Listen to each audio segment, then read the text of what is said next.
like I tell you.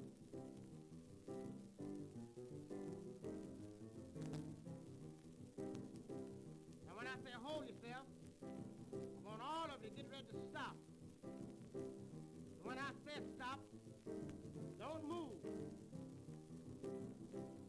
And when I say get it, I want all of y'all to do a boogie woogie. Hold it now. Stop. Boogie woogie. That's what I'm talking about.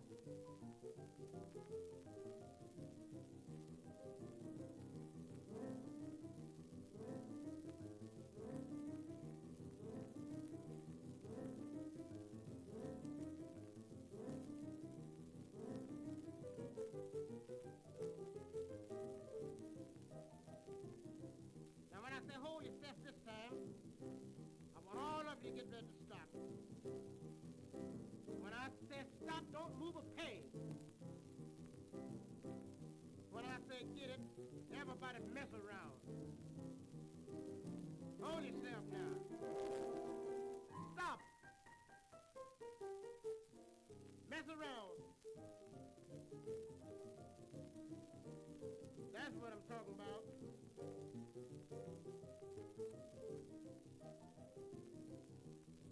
Hey, little girl, you standing there with the red dress on. Back right up here at this piano where Mr. Pine Top is. That's right, face the audience. Now when I tell you to hold yourself, you get ready to stop. You hear? And when I say stop, don't you move a peg. And when I say get it, I want you to shake that thing.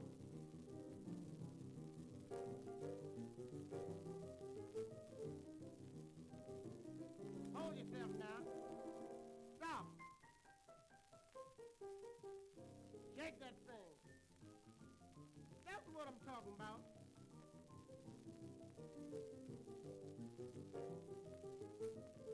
Now I'm gonna pick the piano.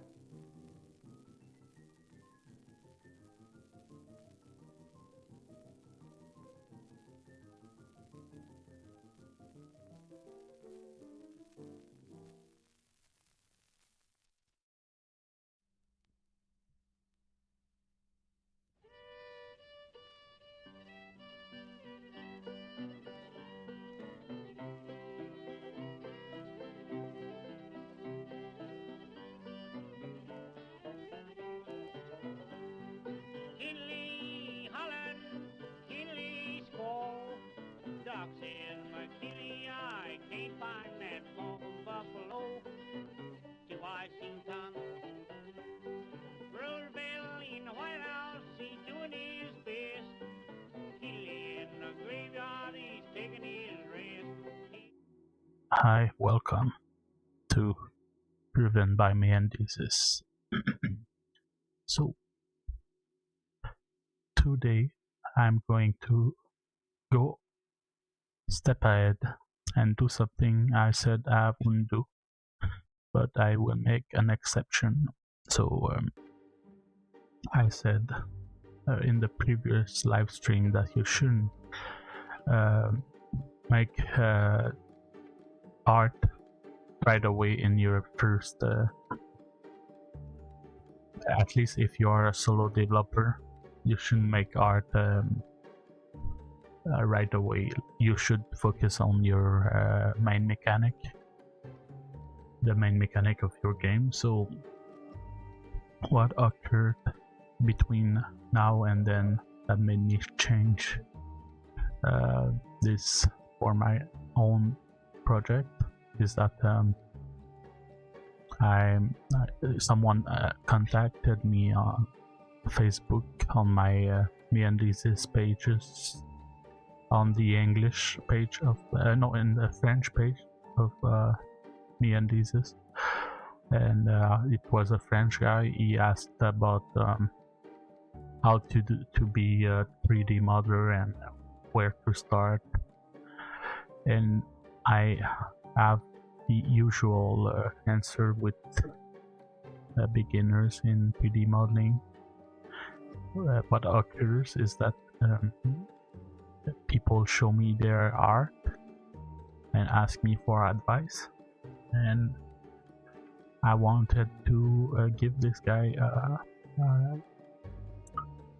before he even started showing me his art piece, because he's a beginner. He never did 3D modeling almost. He didn't show up anything, so I guess he started, as he said, he's starting.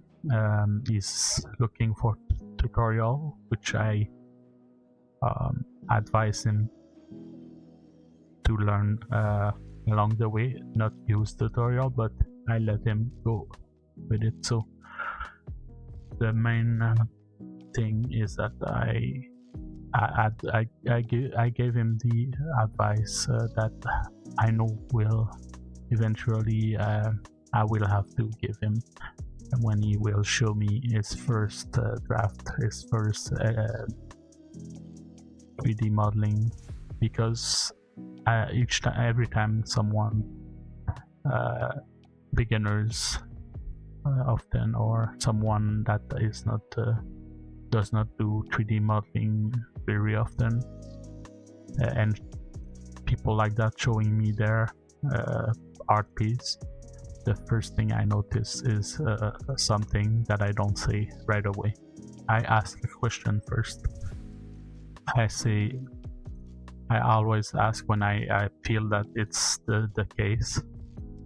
I always ask, what did you do a mood board? When I see that there's a lack of visual dictionary, visual dictionary, I ask right away, did you do your mood board? I want to see your mood board, what it is, a mood board. A mood board is like some kind of collage you do when you do art and design. It's especially in design. You gather around before starting your project, your art project.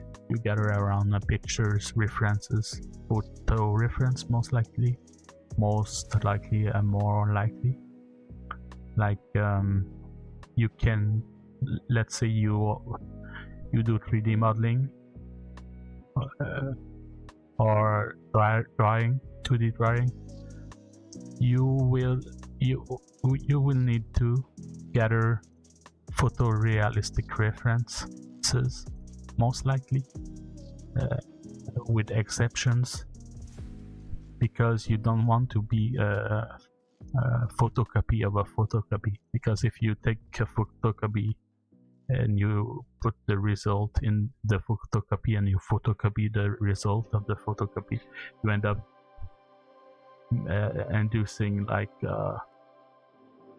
some kind of glitch pattern on the printing.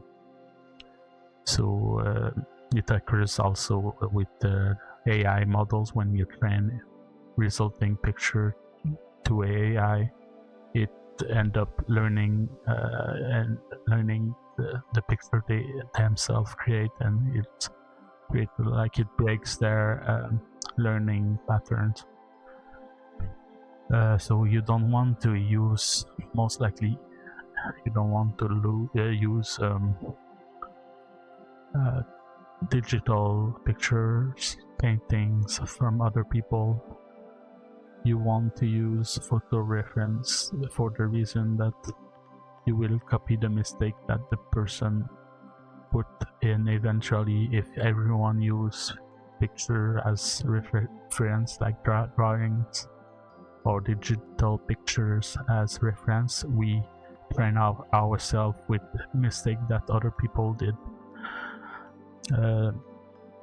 So that's one of the point I want to bring about the mood board. What I want to say about that is, so that's one of the main thing you need to know before starting a mood board. There are exceptions, of course, like if you do like stylized 2D drawing, you want to aim, let's say you want to aim you want to create a style before starting, then you can pick and choose styles that have been done by other artists to mix them together. So like let's say you want to create a style, you create your mood board, and then you want to have like the eyes of your character to be similar to, let's say, the eyes in a comic that you like let's say Rick and Morty, which would be a bad idea because it's their trademark. They have like little stars as iris. Let's say that you just want this in your as an aspect of your new style that you combine with other style. You want the eyes, so you put the eyes in your mood board. That would be an exception to reference that are not photographic.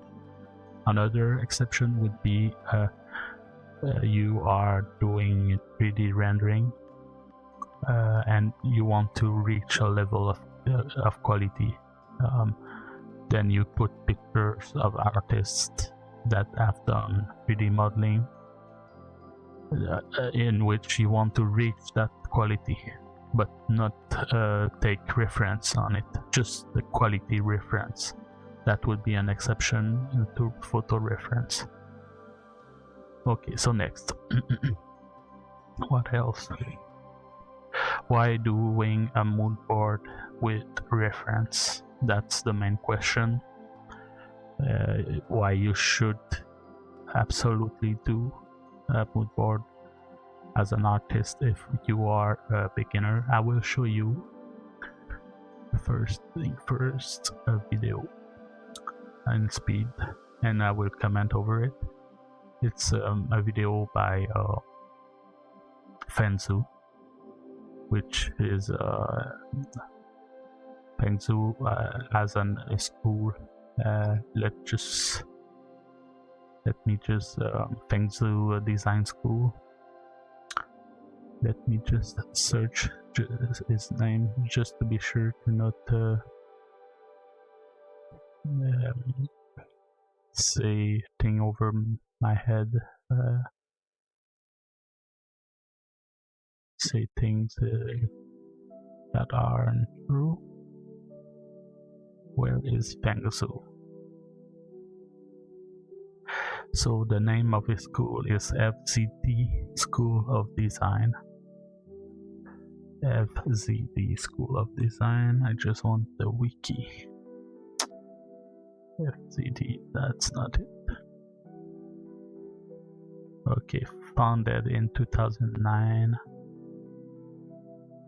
He's a YouTuber also, and it's a design concept art school in an Asian country. I think it's in English. When you want to go learn in this place, you can in English, I think. It's in Singapore, and it's one of the popular places for this school. I know it since a long time. Let's see. I will show you, then you will have something to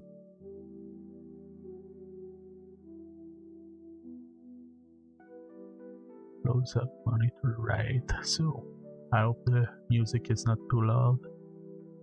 If you find it loud, tell me in the comment. So this is Fengzu School of Design. It's very top, very nice, and he has a lot of video that I watch. There are 114. Last time he posted this 6 months. He has some time gaps like that, but he has a lot of good videos that are 30 minutes long, sometimes longer. The older videos are sometimes 1 hour. And if you want to be a concept art, that's a good place to watch, to start, among other. So let's cut to the chase. So what I want to show you is a video that is stating the reason why you should do a mood board. He doesn't call it a mood board. That's me. Mood board is a design. He probably talk about mood board, but in this video he doesn't talk about this. I think he talks about the visual library, which is the reason why when I see a beginner art piece and I ask, did you do your mood board? It's the reason, the main reason, one of the reason, but the main one is the visual library, and he explained in this video the reason why, not the reason why mood board, but the reason what is lacking in the beginner as the visual library subject. So let's go. I will put it fast and skip some part. Hey everybody, this is Feizu speaking, and welcome to this week's Design Cinema. This is episode 52, Visual Library. So let's just do a quick recap. In the past few weeks, I've been busy planning for the Master Designer Workshop held last weekend. I think I will all skip out, the pretty much all on its own. I'm really thinking that hard. It's you know what I'm episode not going to 52. It's your brain just takes over. Now, to develop this instinct, there needs to be a bunch of visual libraries, which I wrote right here in your head. So let's first go back. Let's go back. Let me delete this. To explain to you where does visual library come from and why certain students are better than others. Now, this is my personal observation. I've been teaching for many years. Just to short to tell you in a nutshell, he says he has two kind of students in his school that arrives to his schools, his courses, and he says one of the group of students are the students that are not haven't drawn since childhood. They are like in their 20s and they want to become concept artists without prior experience, in the sense of hobby experience. Like they are often like me. They are children that were always with the pen and paper in their hand and drawing. And when we arrive at this kind of course, we have an advantage over others, the other group of students which didn't draw since little. So he makes the difference between the two groups of students. And have ran into many different students. And so this is my kind of personal opinion of why certain students tend to succeed, whereas some, even though they have all the training from school, tend to not do so well when they get out of school. So I think I might have covered this briefly in the other episodes, but if not, let's just do it here. So I'm going to write age, 10 years old. Okay, just write 10 old. Let's write 20 years old here. And let's put like 25 or so, which is the average age of a student entering a design school. This is, I think average is about 24, 26, somewhere in that range. Okay. So this is the average age for design school. All right, so what happens when you're young? All right, let me change my colors here. Let's do student A. Let's see if this color reads. Okay, student A.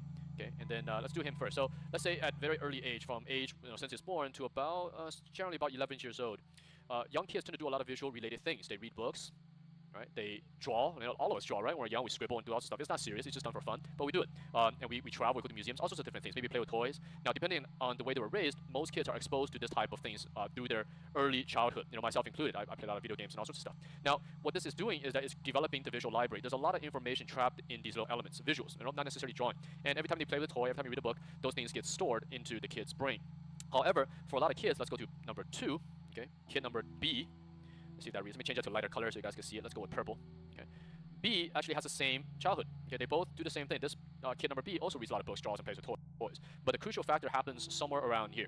Okay, when you start getting into the junior high school, the 7th grade area, well, a lot of parents tend to stop kids from doing all of this. They start going to the academic stuff. Myself included. You go into math, you go to chemistry, and what happens? The visual library side starts to not develop. But with student A, however, maybe they have a parent who's pretty cool, and all the way to up here, they continue to pursue things around here. Meanwhile, still doing great in academics. Right? So I studied hard in school. I still got my A's and B's in high school and stuff. But I never gave this stuff up. I continued playing with toys. I still play video games. So all that kind of stuff I had all the way till I was about 18 or 19. So I joined Art Center quite young. I was 18. So anyways, let's just say that this student continued this way. But student number B, perhaps they did something else. They pursued math or they pursued chemistry. Great subjects to study, but on the visual library side, the images that are stored in your brain dramatically decreases. So what happens when these two students, student B and student A, let me get his color here, enters art program, and this is something I've seen many times. Both of them come in, they're great kids, they're very eager to want to do this, right? Because maybe kid number B always wanted to do this, but just didn't have a chance. So now they're together, they're in the same classroom, sitting right next to each other. And what a school does is, especially your design schools, for the first half of the school, it deals with fundamentals, which is your perspectives, your anatomy. Oops, let me spell that correctly.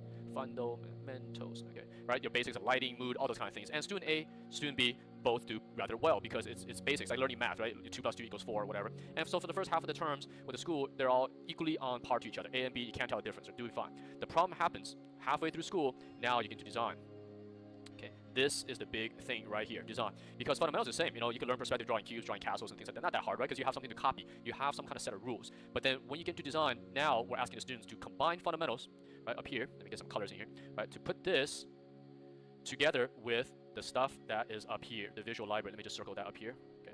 So this is what the school is asking you to do, because now the school has taught you how to draw well, have taught you how to figure lighting out, how to figure all the basic stuff out, muscles and all that. Now it's about the stuff in here. And here's where student A has a major advantage over student B, because student A has something like 25 years of visual clues in their brain, and student number B has like maybe 11 years or something like that around, sometimes even younger. Sometimes you see them stop around age 8 to 11, somewhere here. That's when their visual library sort of pretty much stop growing.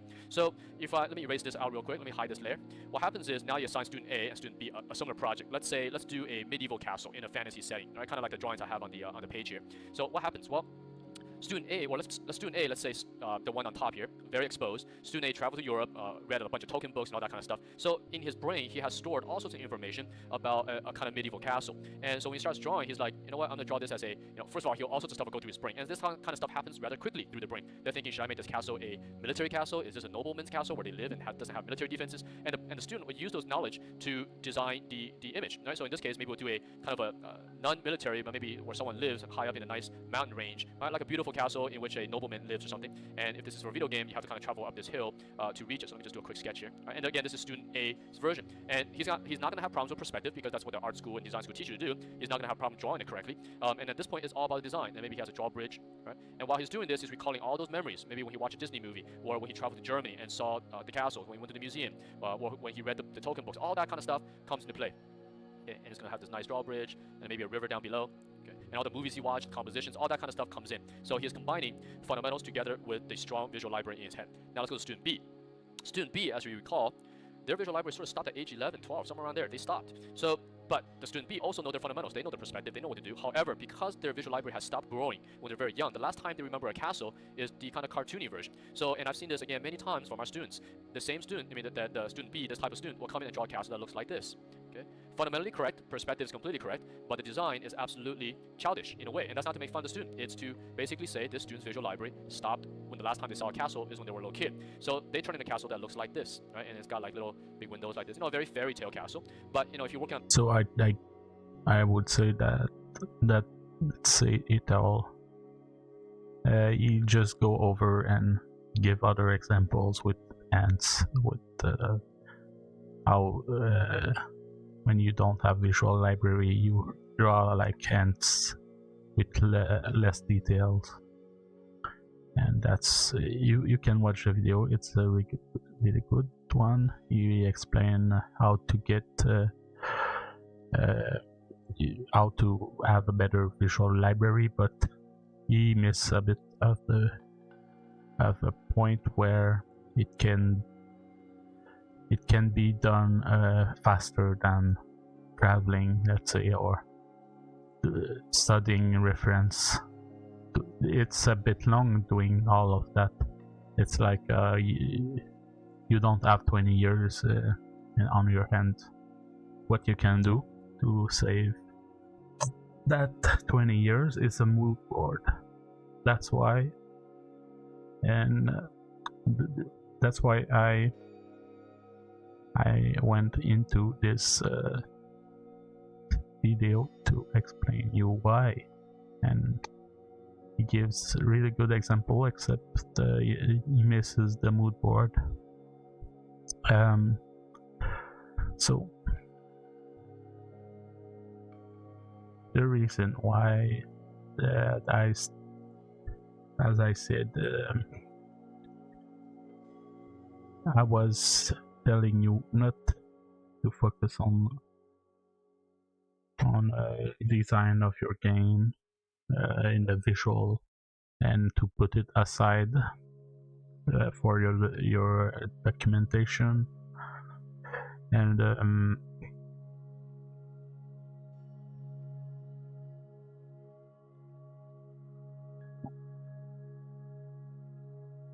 sorry for that. I'm just having a pain. Just going to take some time.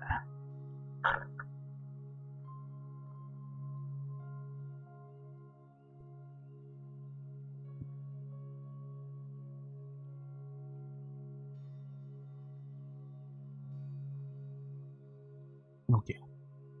So, as I said, I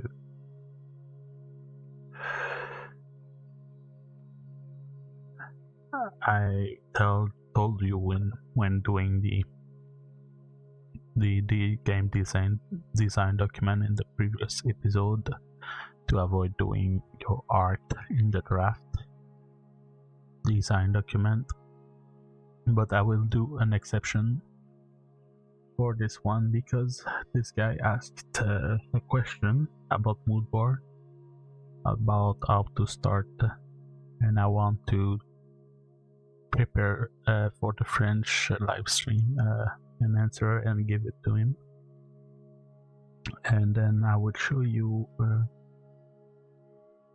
a bit of what is going on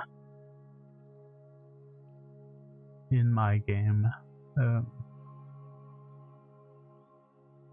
So I will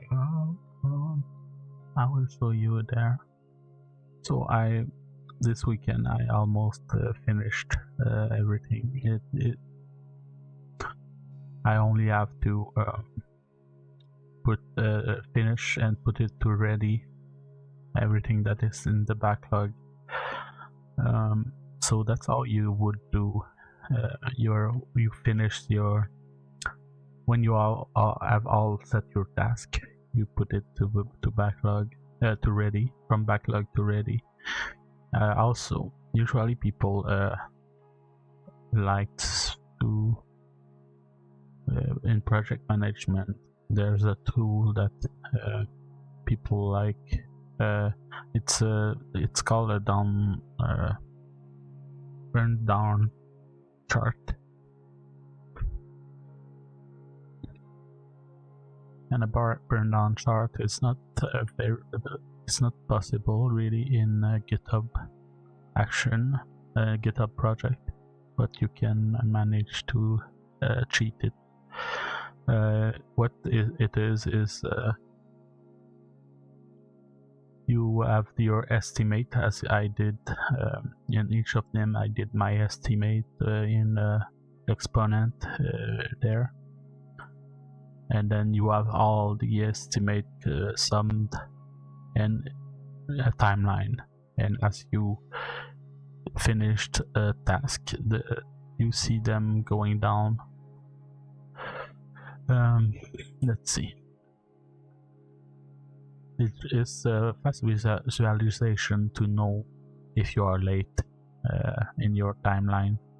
You can see if you are late, it's going to be very horizontal, and then you can speed things up if you are too late, and if you are under your ideal line, you can slow down, speed up, slow down. It's the use of a burn down chart. for project managers. You can fake it, and in doing this is a bit hard to fake it in GitHub, but I will do it. You can do it many ways, many different ways, but the one I find I will do it. I will test it. Let's see. The end. I finished there. What I did is that I will do, of course, is I did add sprints in iterative. If you do like this, you pick iterations. It's not really iteration. Sprint are not iteration really. Sprint is like a 1 to 2 week length of a project. Usually you will end up a task, 2 tasks, 3 tasks in a sprint or something. Many tasks. It depends on how you want to use it, but I want to use it for the iteration there. The current one is this one, the first week. And what I will do is that I will copy each task every sprint, except the one that are done. And when I copy the one that aren't done, I will split the estimate between the one that is done and the one for the sprint 2. And then I also had a sprint labels, so I don't have to write sprint 1 character art character, concept art character, sprint 2 concept art character. I will add them here, so I know the difference when I will be over with the sprint 1 here. I will create a duplicate. If I haven't finished this task, I will create a duplicate of this task and set it to sprint 2 there, and set it to sprint 2 there, and split the estimate between this one and the new one. What it will create. Why do I do this? Inside, I did created a custom chart there. I can do it with the backlogs. What is in the backlogs? What is in the ready? You can do it that way. It's a simpler way. You don't have to make double task. Eventually, it will be between ready task and closed task. You will have the same. It won't be a burn down chart. It will be like a chart that way. It can tell you what you are left to do. It's the only issue is it's not overtime. So if you want to have it overtime, you will have to do like I did. So the sprint 1 is there. The sprint 2, since I don't have any sprint 2 except this one, which is a test, I think, a task test. So at every sprint, new iteration, since there will be new task set on this new iteration, there will be like a burn down chart going on. So you need all your tasks in the sprint 1, and then you copy the one that you haven't finished in the sprint 2 with the splitting the estimate. Anyways, when you work like with the Handsoft, you do a similar thing. You do a similar thing where in Handsoft, when you finish a task, you need to put the estimate down. When you do a task, every day you need to lower the estimate so you have a good burn down chart. It's similar to that, except now in this setting you need to duplicate your task, which is not very problematic. It's just At least duplicate the one that you have to finish, so it's not all task. But that way you will have the number going down every sprint, and you will have a burn down chart telling you how much is left to do in your project before the end. I have 8 sprint, so that would tell me I can. You could like put a test task just to see them there. Let's do that.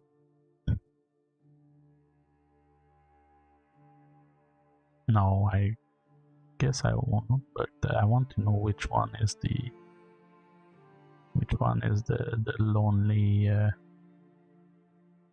loneliest guy here. No sprint. To do that, of course, I will give you this trick here. You can create like a board, and if you want to see which one has a missing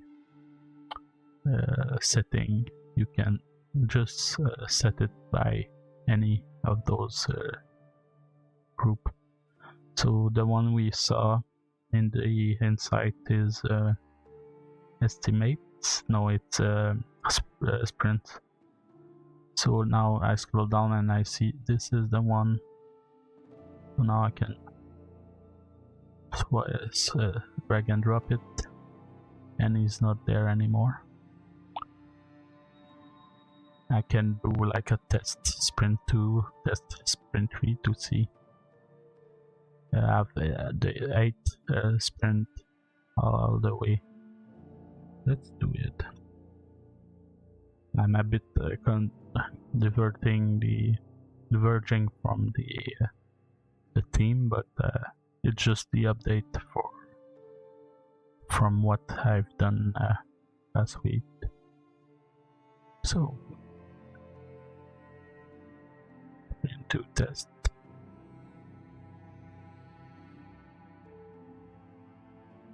Let's put it in sprint 2.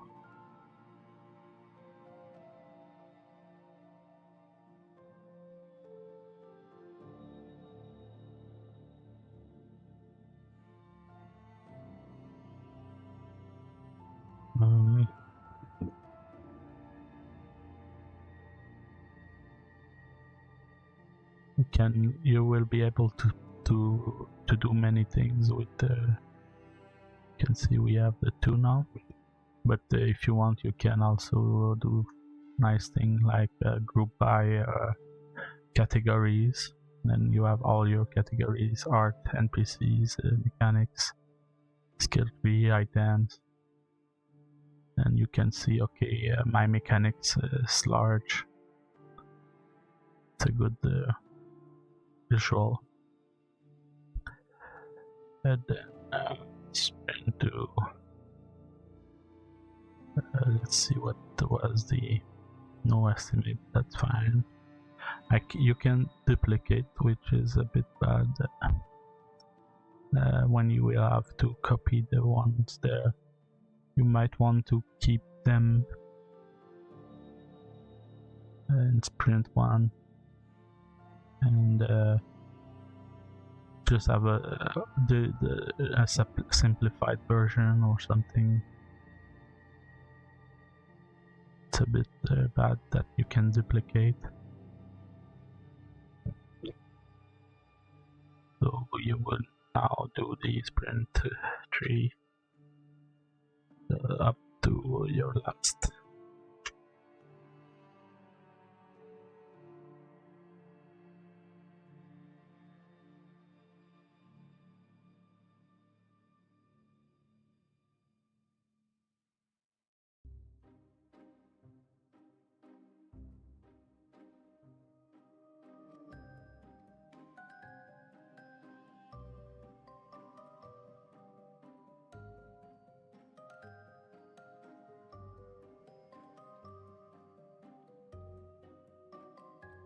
Let's do just the 4. That way I know that it's half halfway through my project, so I don't need to do the 8th sprint. Now I can remove this, go to there, and then you see this is all I have to do until the half of the sprint. I need to be like at 750 when I will be there. So there you have a burn down chart. There are other solutions like GitHub burn down chart. There is one popular one. Can check by the stars, but the issue with that is 65 stars. This one is a discussion 4-star. I think this one is the most popular, but it's very old.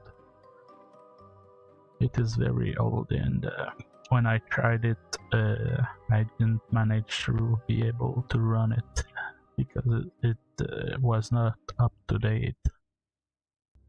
So that's the best solution right there. This one. So next, let's go back to the mood boards. I will take a little break now and we'll go to over the mood board afterward.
I'm back.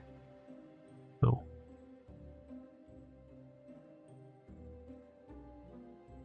let's see. I will start by doing the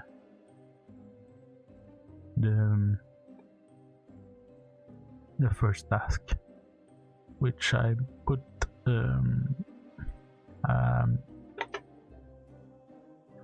first thing first. I put it first in my game, my GitHub project.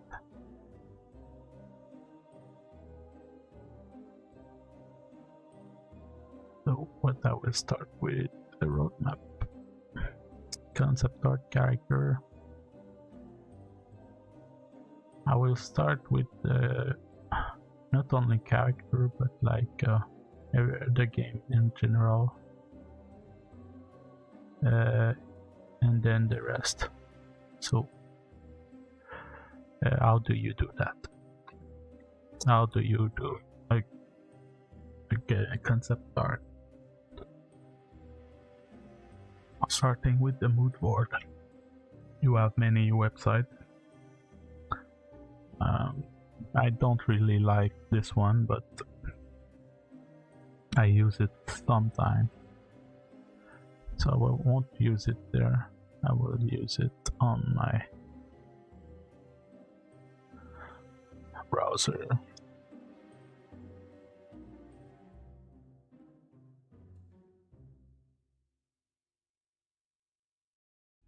Nope. Don't look at my...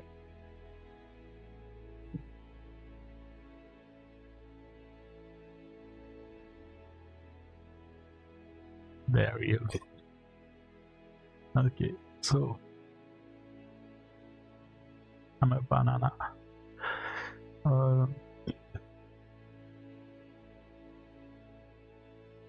So you see, you have many things that can be helpful, and they already like fit my what I'm looking for. This one is exactly what I'm looking for. Since we do design, and we're looking for a design for the game, the game specifically, you don't need photo reference. For the game of the look of the game, it's not like a realistic game I'm doing. So I will start by saving what I can, and this is what I don't like about Pinterest, is that the system of saving is sometimes hard to understand.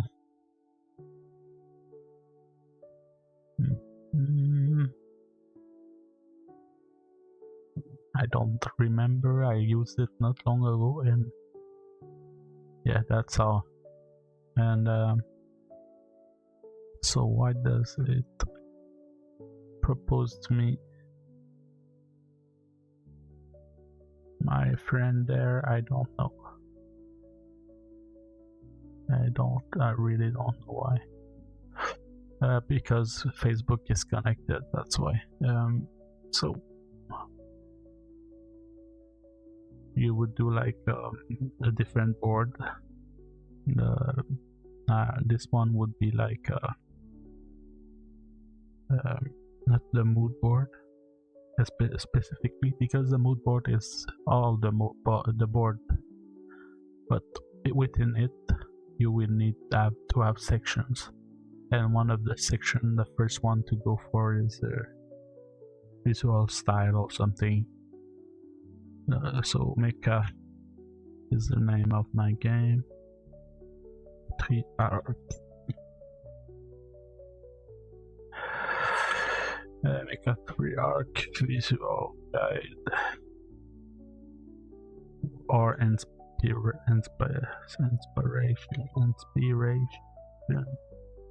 How do you say that in English? Inspiration. Inspiration. Yes, inspiration. visual guide, visual style.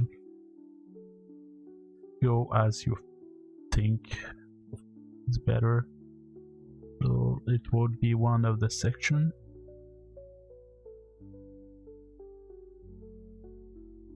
Since it's Pinterest, I don't really need this. We know that it's inspiration. You can keep it secret if you want. I'll do just in case. And now the one I picked is not in it. I can't do this. I need to go there. Not that. I know it's not that. I know. Oh, it's the not favorite. Oh, there are many. Yeah. Already, you see, it's already just by knowing this picture, you have many. And yeah, I did create the board, but it doesn't know. That's one of the thing I really don't like about Pinterest. Now, it's not in quick saved. It's in there, and eventually I remember that eventually by doing that it end up knowing how to save your photos. Now if I refresh, it gives other examples. I will open them. I will go in the this is the landing page, so I will start from there because it's not influenced by what I'm looking for. That way I can have many different aspect, not just pixel art, game style stuff. So I can do like concept art thing.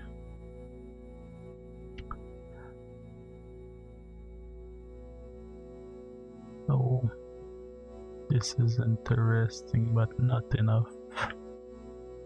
Also, you don't want to do too much, put too much.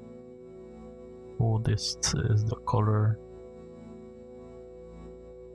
So you will not need to have a color palette in your mood board. Think about it. We will go over it later on. This color palette. I like this one too.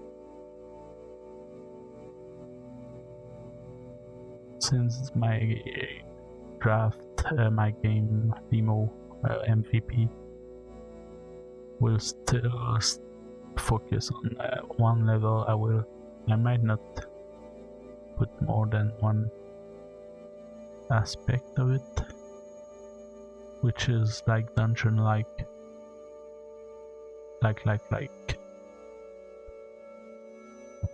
Oh, let's go with that, I guess.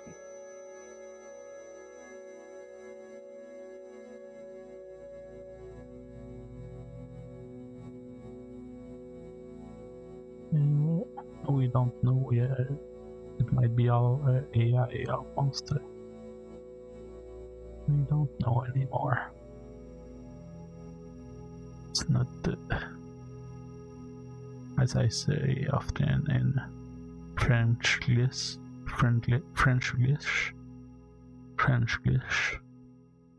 It's not grabbable. It's Frenchglish.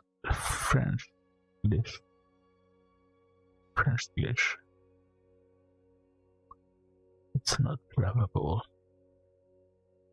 In French, Canadian French, we say c'est pas grave. In French, European French too. Ce n'est pas grave. But we say French Canadians use it more often, I guess. It's not grabbable. It's not grabbable. It's not.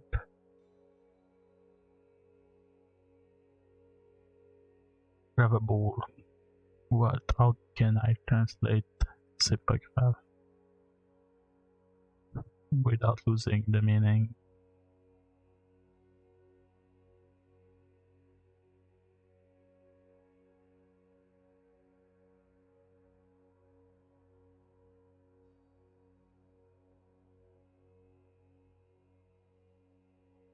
Oh, I like the color.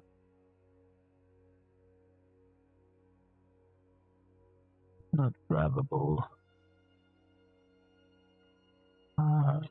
Zipagraph angle. Zipagraph. Don't like to. Brave.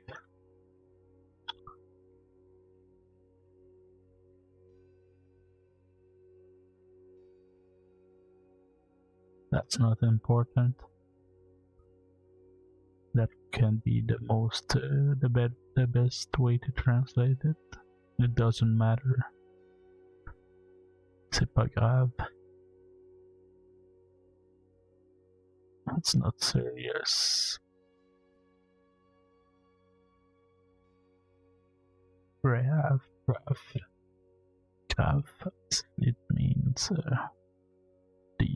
not deep, but profound, some kind of not profound.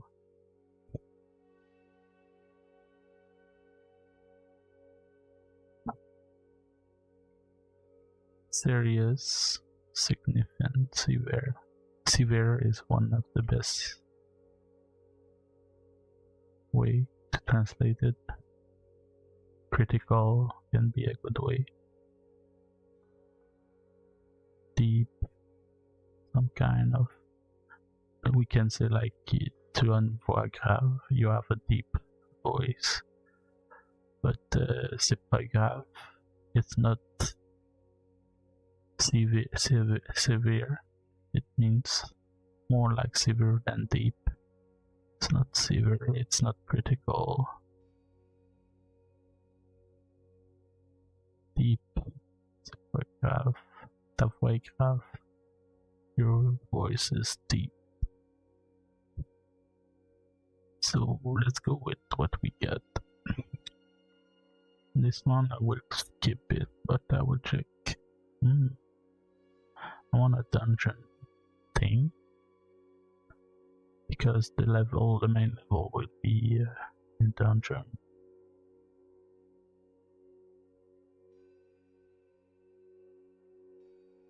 That would be enough. It is endless, so I won't go further down. And now you see it appears, you can save it. That's what I don't like. You need to like play with Pinterest until your category appears. Now I have many, and then it won't save at the right place. You need to open it. I think you can do like auto save or something.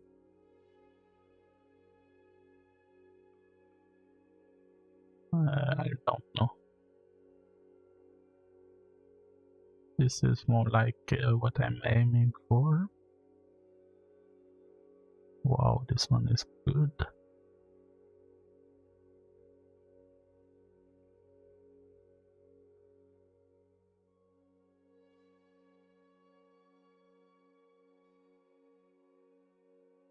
So that's it. That's for this. You will have many sections. This is the visual style. I will do the color palette too. Let's try to get most of the most I can.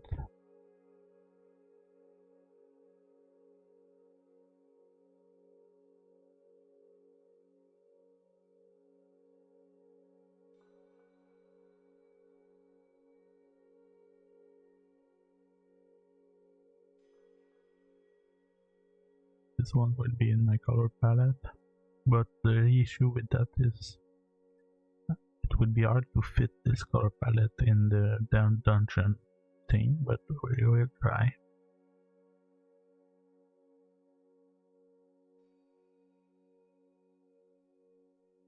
Quick save, organize later. No, don't want to. I want to create my this gridboard color. No.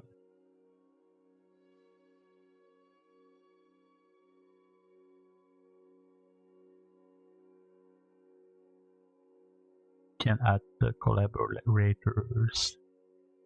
What you can see. So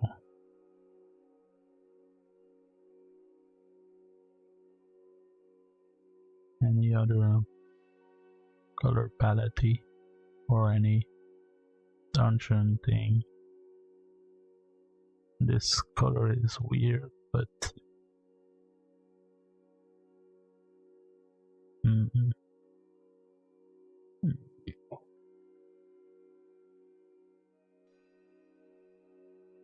something exceptional.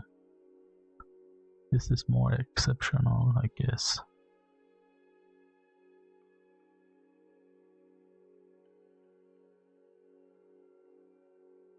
Oh, there is something.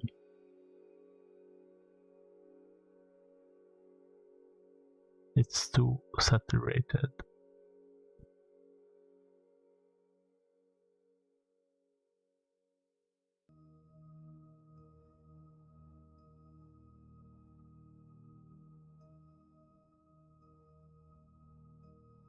Okay, I guess that would do for this one because we never had. What about this? What can we take out of this?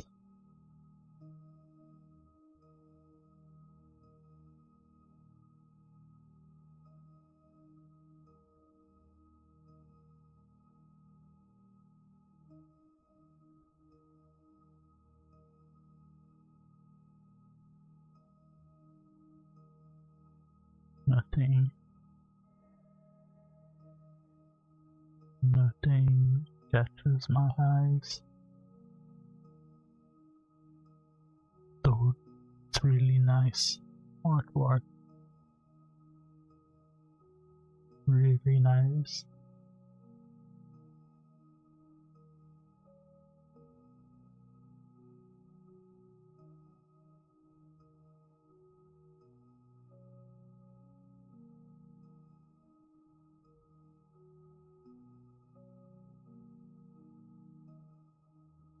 This one, I like the details. Hey, my color palette. Oh, I like the contrast. Color palette. Contrast.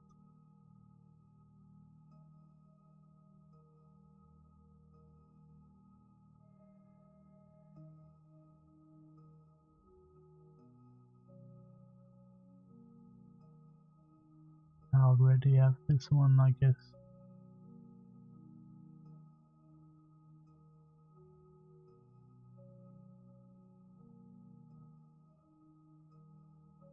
Since my game is not so realistic, I want it to be stylized a bit. There won't be a lot of photo reference, except if I need to, like something realistic in it. But I will focus on the guards, the Robotniks, and the main character. So color. This one was. Oh. Nothing else. Of course, you can try AI, which can be good to give ideas, but not for the final. I would advise you to not use AI for your final piece because people don't like it. People can see, and I've seen a lot of bad feedback from using AI. I like the colors, but it's not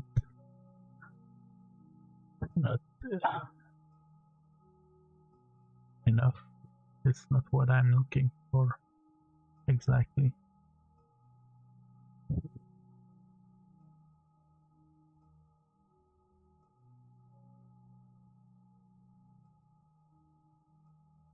We need more details on what we have picked already.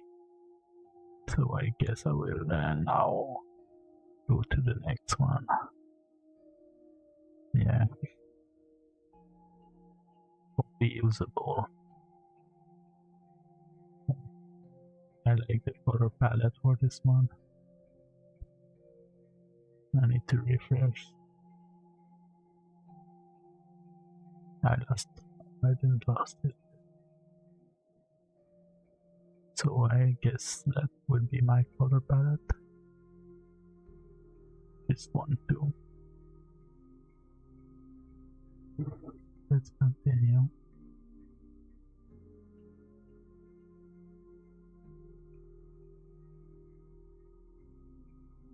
I really like this one. It doesn't fit my color palette.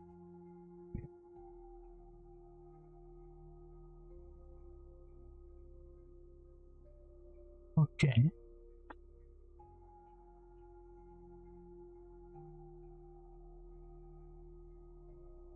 Red.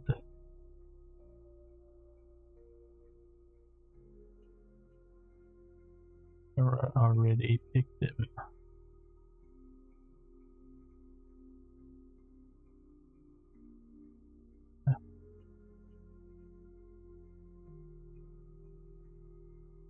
Yeah.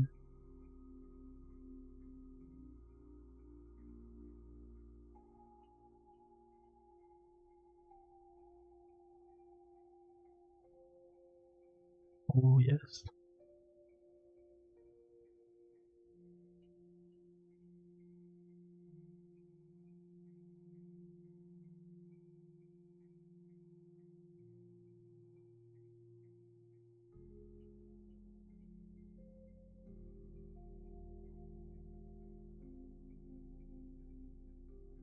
Okay.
So now when you went over it, you go back to your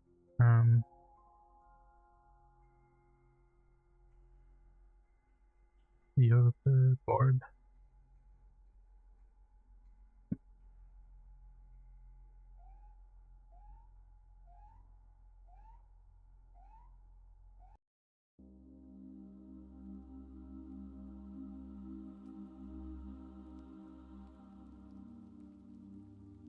and my proposed idea there. This one is cool.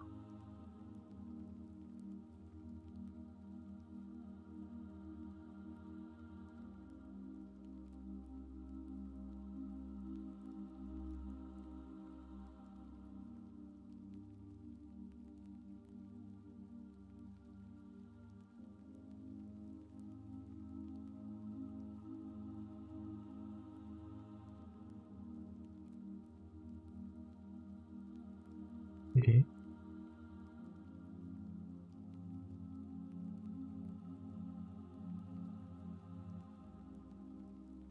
Yeah, I think we have it pretty much. Let's check the color if we can find more.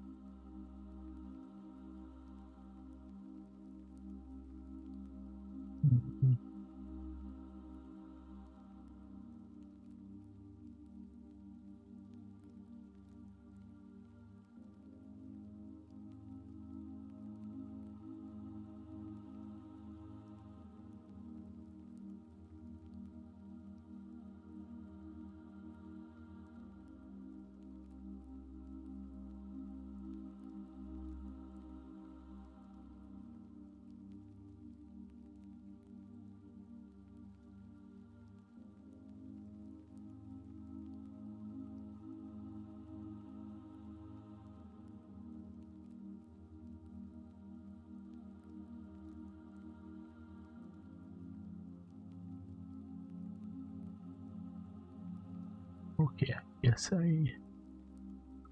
we have it, most of it.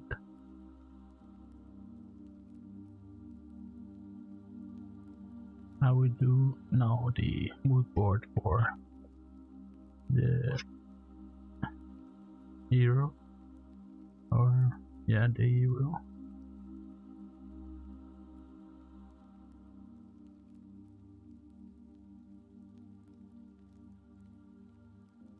I guess that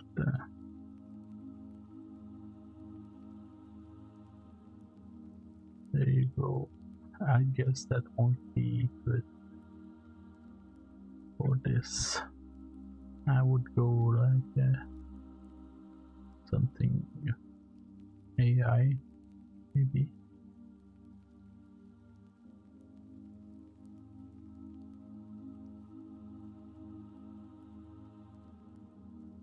Or one of the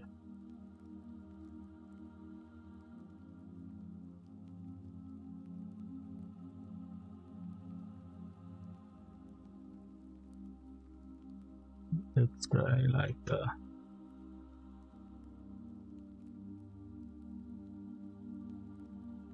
how do we write Musketeer?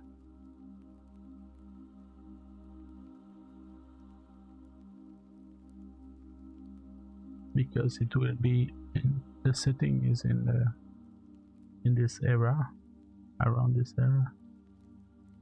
So let's try. It's a good idea since there are not a lot of pixel art Musketeer.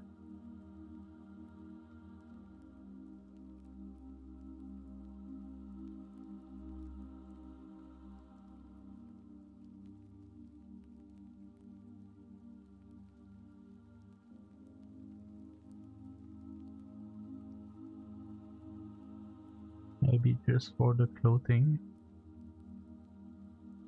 This one, I guess I will need to do the photo reference instead, because no one is doing it. So instead of pixel art, I will do this.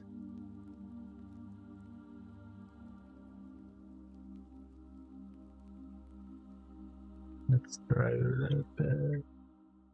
Let's see. What? And guard warrior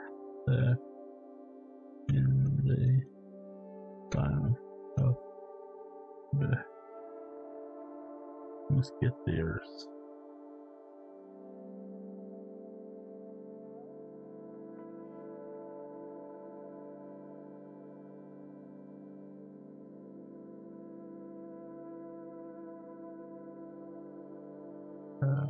Let's try prison guard.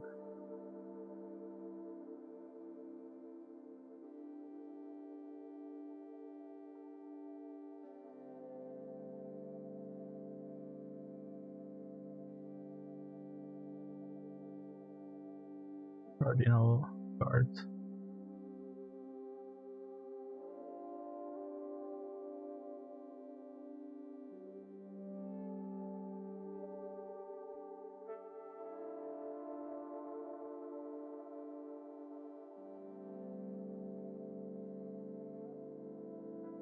So Musketeer with the Cardinal guard.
Let's skip it.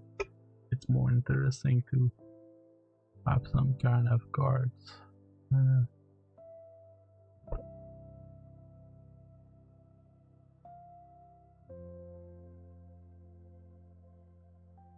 I don't want to be historical, so maybe it's not so bad that it's concept art, as I mentioned not to copy, but since my game is not really realistic, I might use some kind of. Already it's hard to be historical when you don't look at like facts or scientific facts about what were the clothing of that time. I'm sure that historian watching this would say none of them fits the style, the clothes of the time.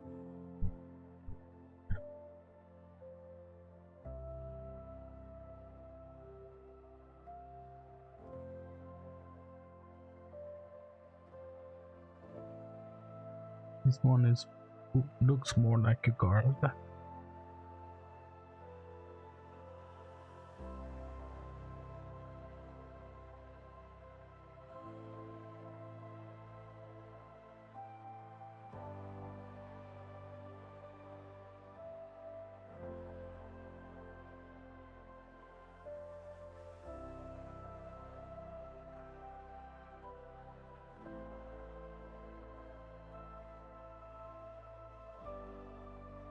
Let's go with this one.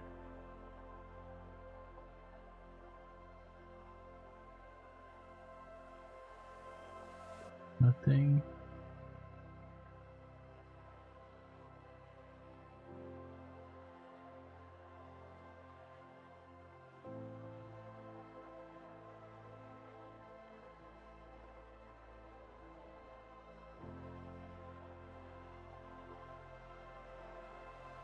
Yeah, we'll go with this one. This one maybe. Too much armor.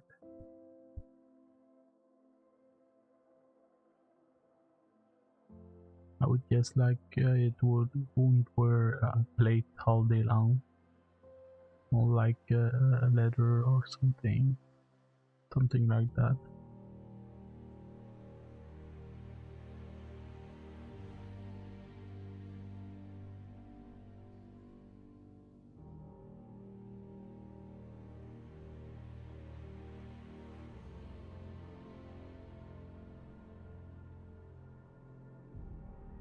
This is interesting, the style.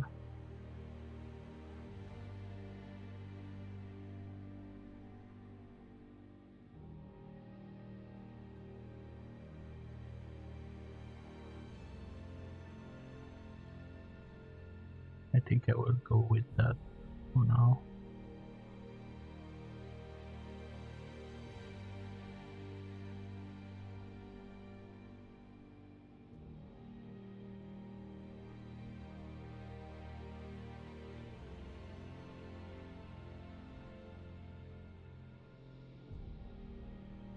I will go with that. And next, we will have the hero would be more likely AI, but the Robotniks maybe we can do the Musketeer 1700 century robot.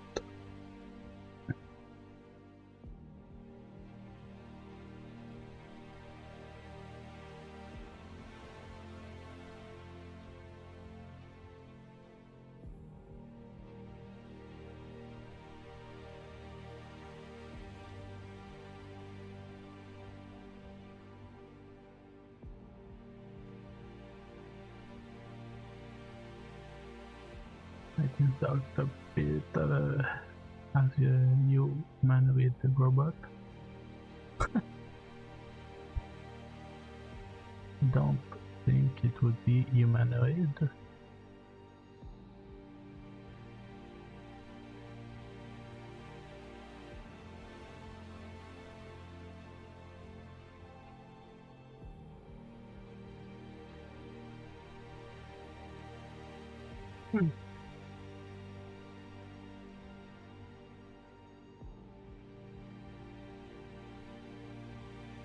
This is interesting.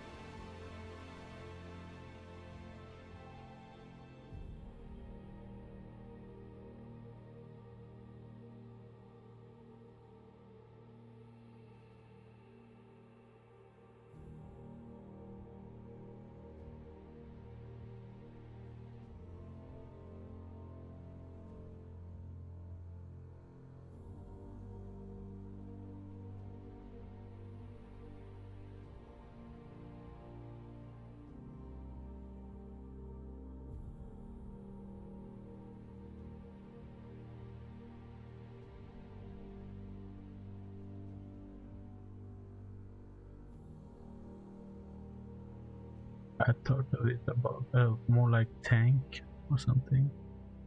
That's very funny.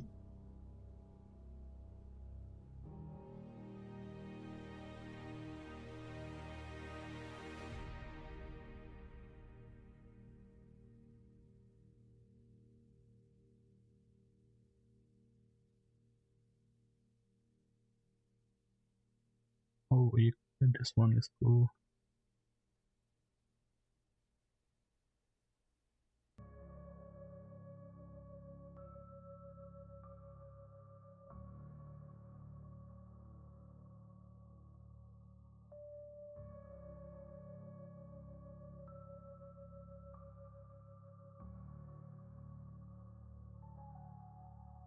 cool.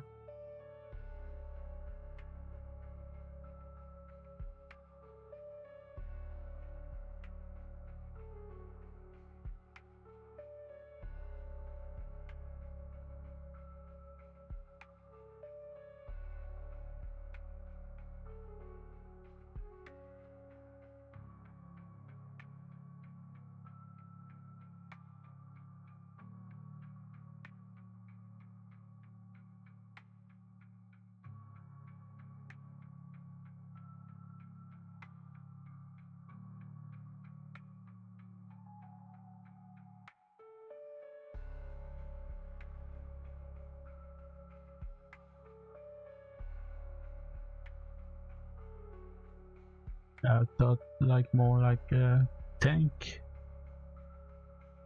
with wheels, ropes, but tanks.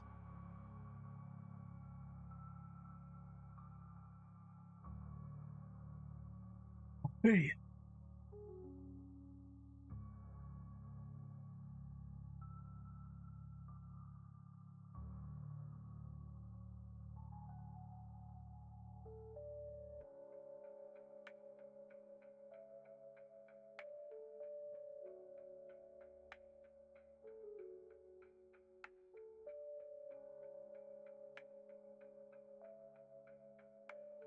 How do we see a chain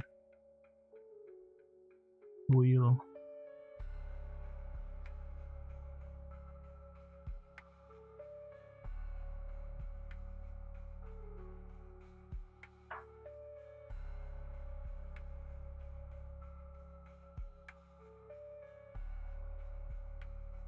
Chain wheel.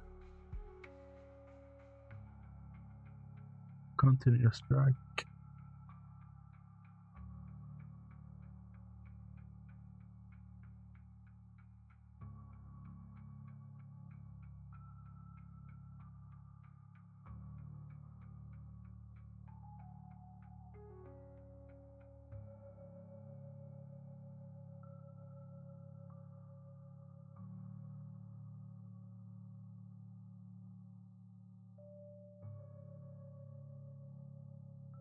No, that would be more like this one.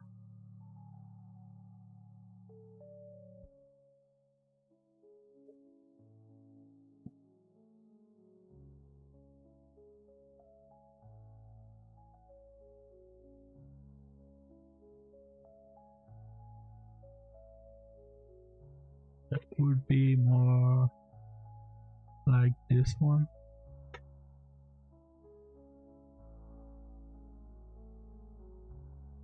What is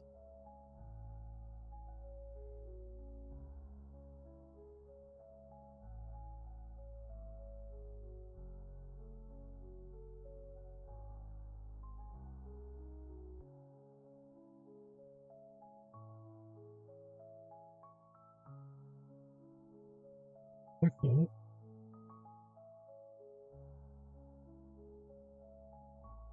Oops. Let's go.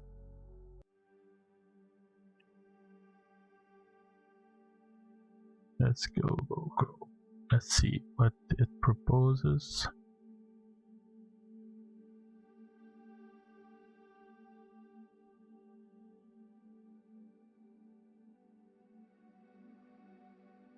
The legs is not really fast. This one is cool.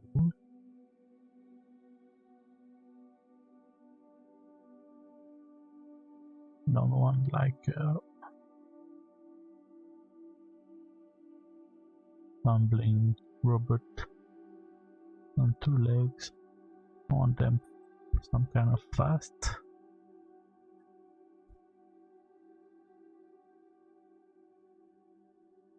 But that's just the visual, so that's not that important. Something like this.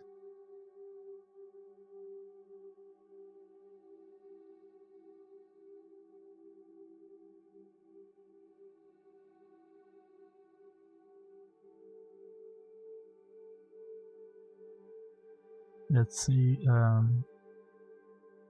17 and 3 are Peter.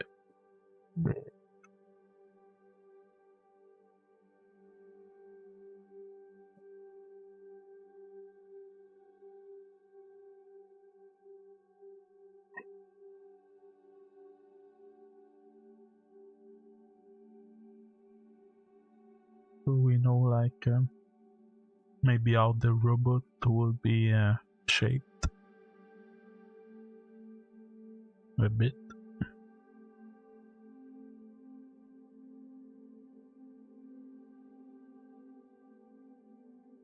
I would create a board specifically for this.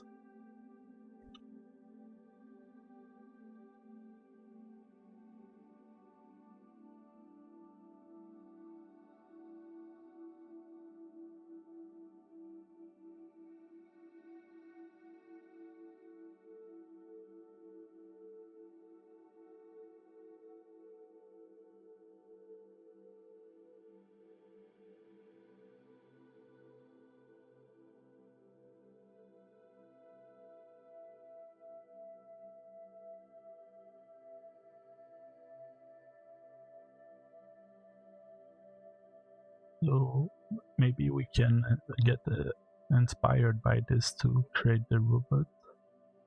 Anything that remind of the architectures.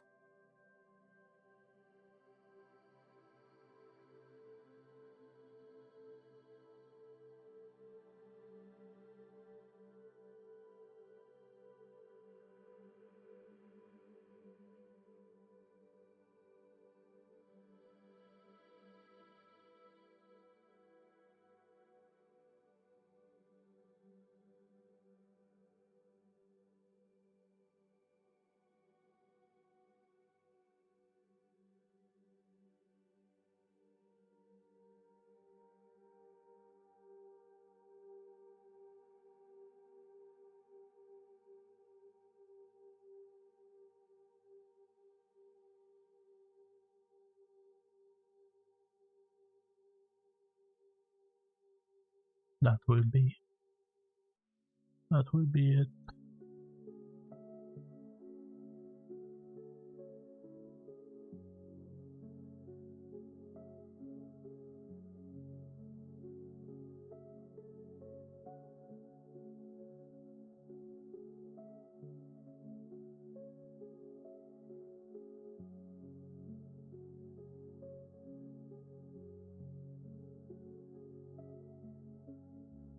I will end up this soon in 15 minutes.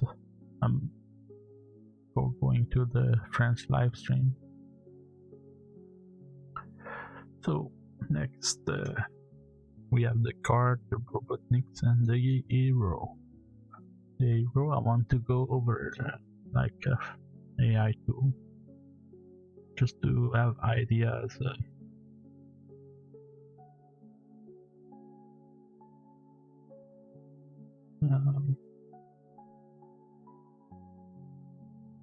AI.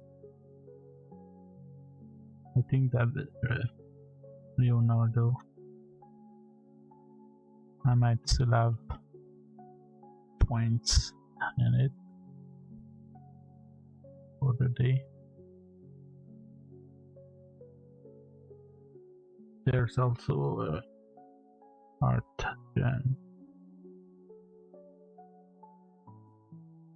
Art Gen. Art Gen.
was one, I don't remember the name.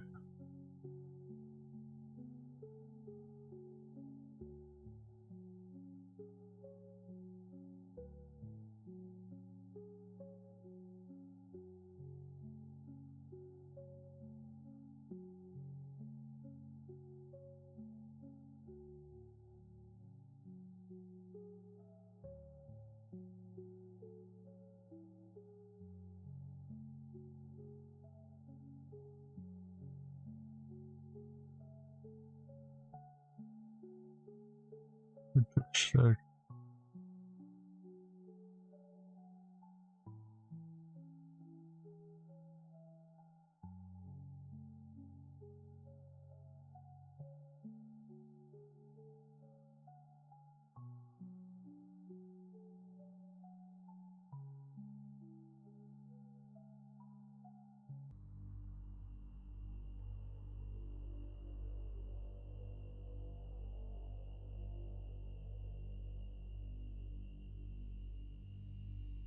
Oh, it was Art Breeder.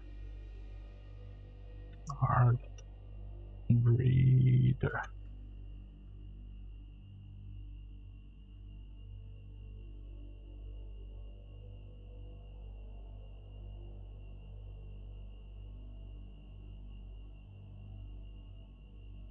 Oh, it changed.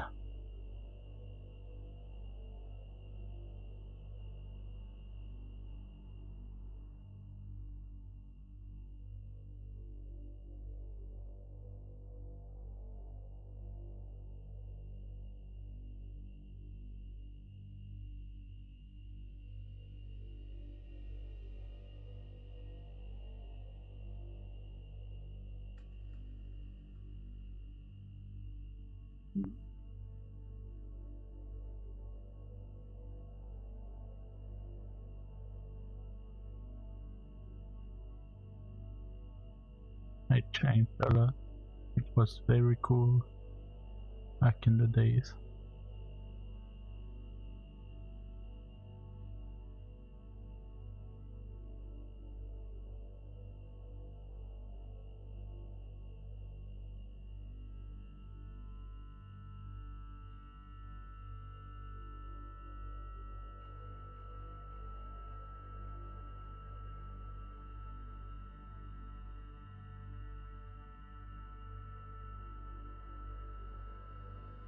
I don't want a cat, but it can be interesting.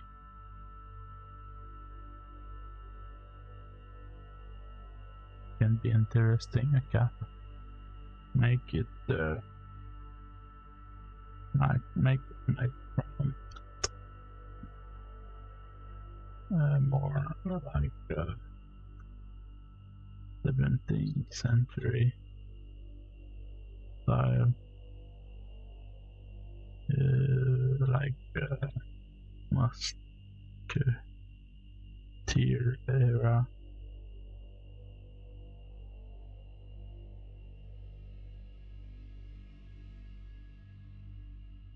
It's the I will change. He added too many things not related to what I want.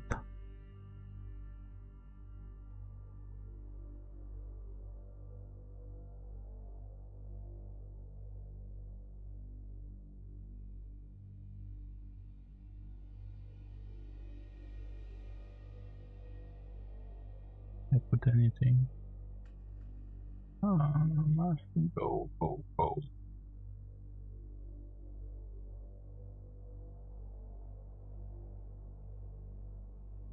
Hero for my game with the thing. Silhouette. Make it change this from to a 17th century musketeer era. No, no, no, no, no. No, no, no, no.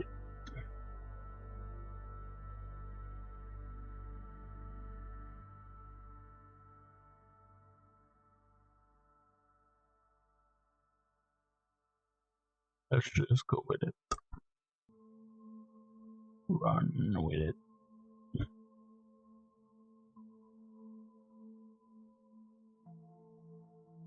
No, no, that's not. Oh, we started with the picture. Generate anyway. Let's back try this AI. Create him and leave me be. Leave me be.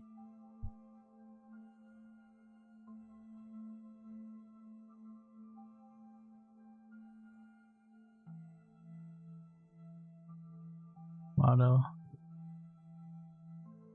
Hello.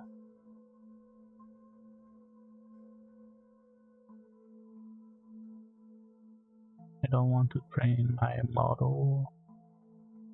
Cool.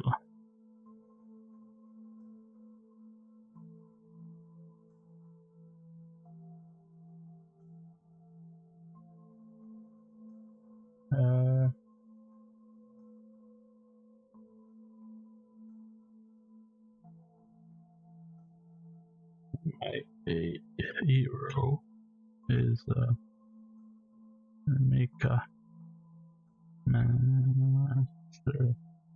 He controls robots with skills.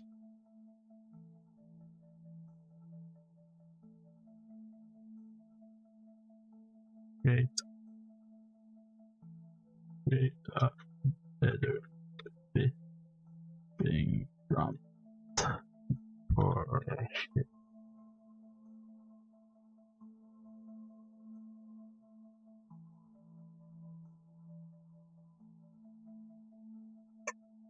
desert.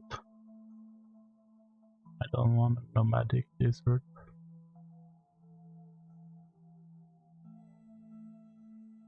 Generate. Continue.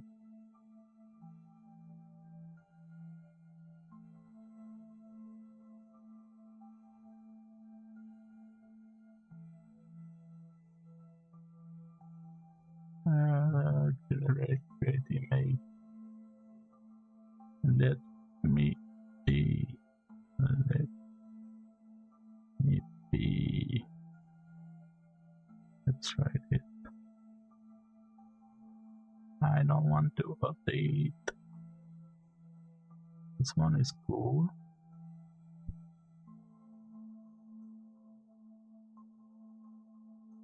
So what I would say is that I already have my folder, so personal Mika. Game save project. I will so soon go to my French live stream. My projects Mika game project. Where is it? I don't remember. My PC. My art.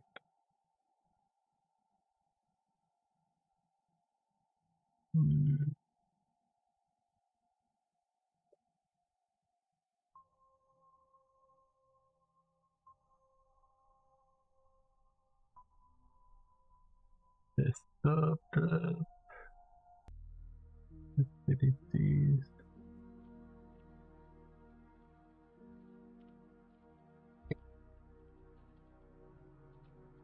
Projects. Event.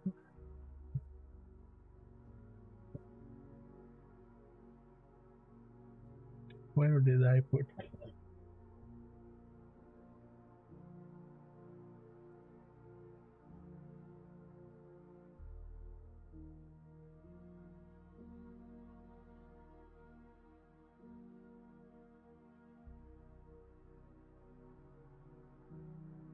Oh, there.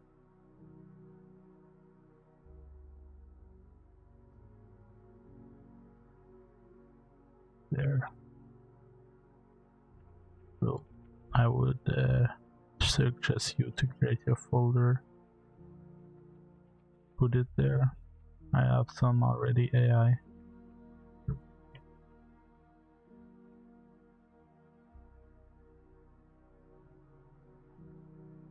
This could be a good idea.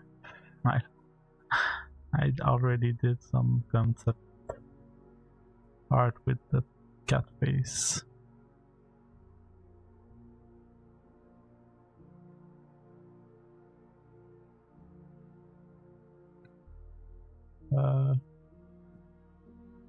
Reprompt.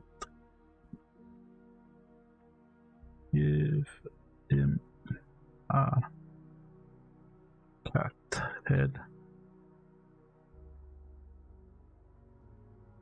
TV pixel party. Please. He is crippled on playing in a prison cell on the next wall, chain to a wall.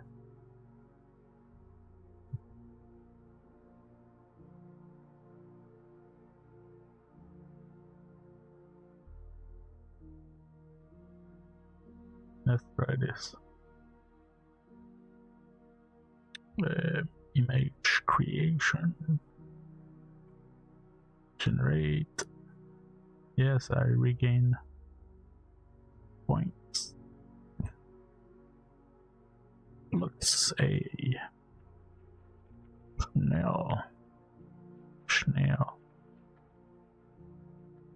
Login.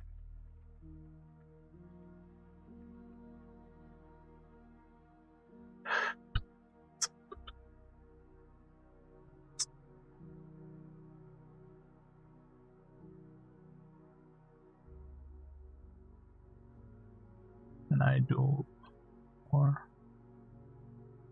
Create.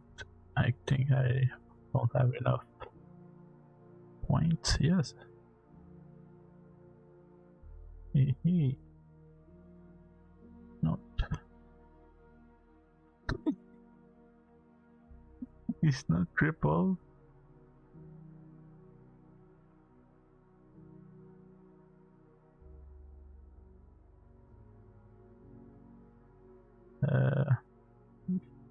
Put him on the ground. Triple, no legs, crippled, more larger, pixel art.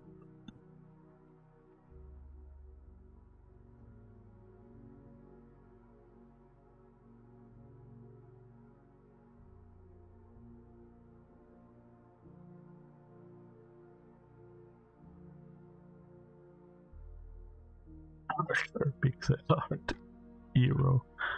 Oh, that looks like it. He has seagulls, which is cool.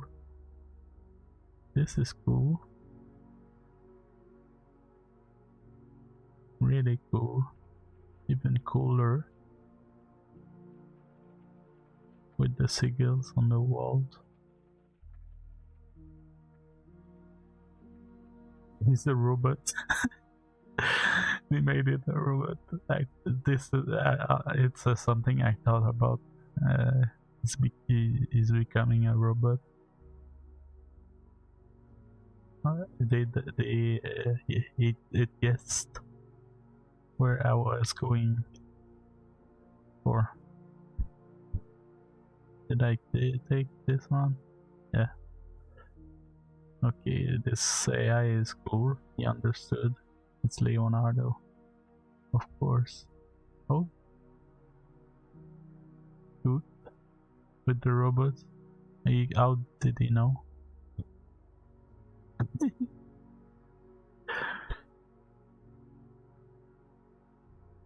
How did he know the robots?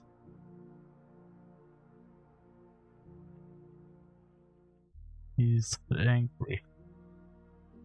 Really cool armor.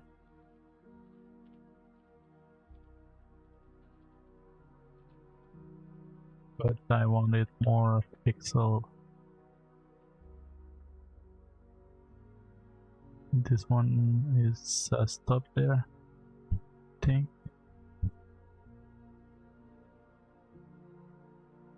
Let's go back to the alien AO.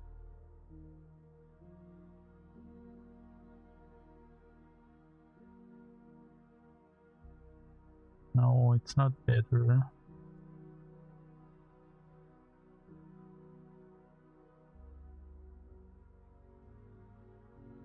Make it more top down.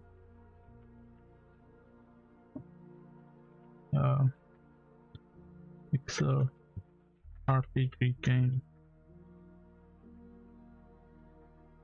Overall.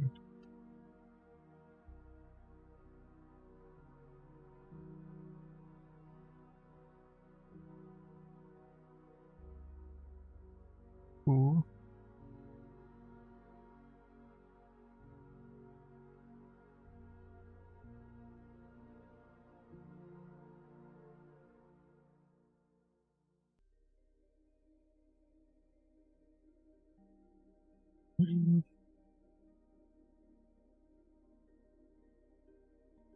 No.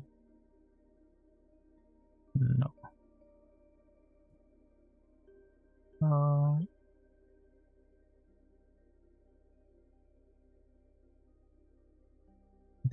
What I'm looking for is not AI cannot reach this. At least not now.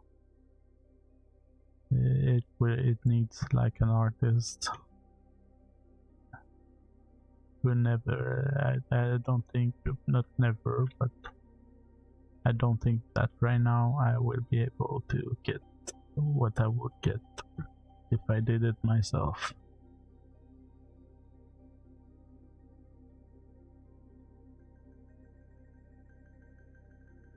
That's not pixel art. Top down.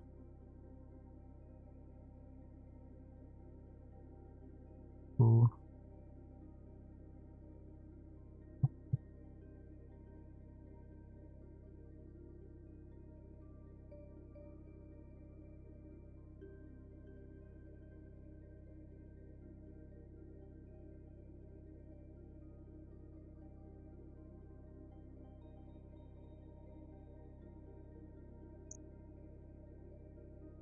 Maybe if I do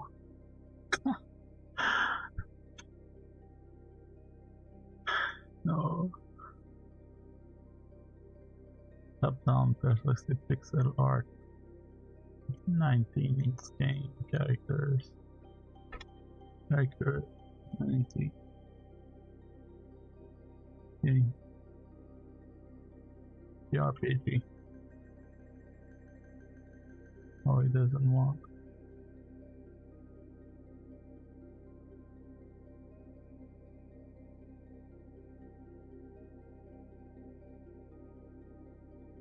Uh, 90.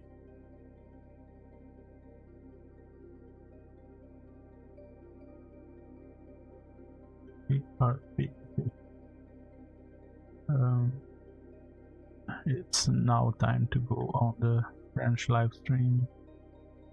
So thank you for watching. If you want me to continue my live stream, please support me. You can click my link in the description below. There's a Patreon where you can subscribe, add a tipping platform, and a Gumroad if you want the documentation I've created, which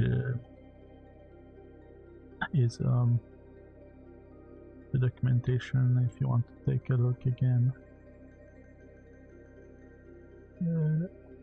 it generates a menu,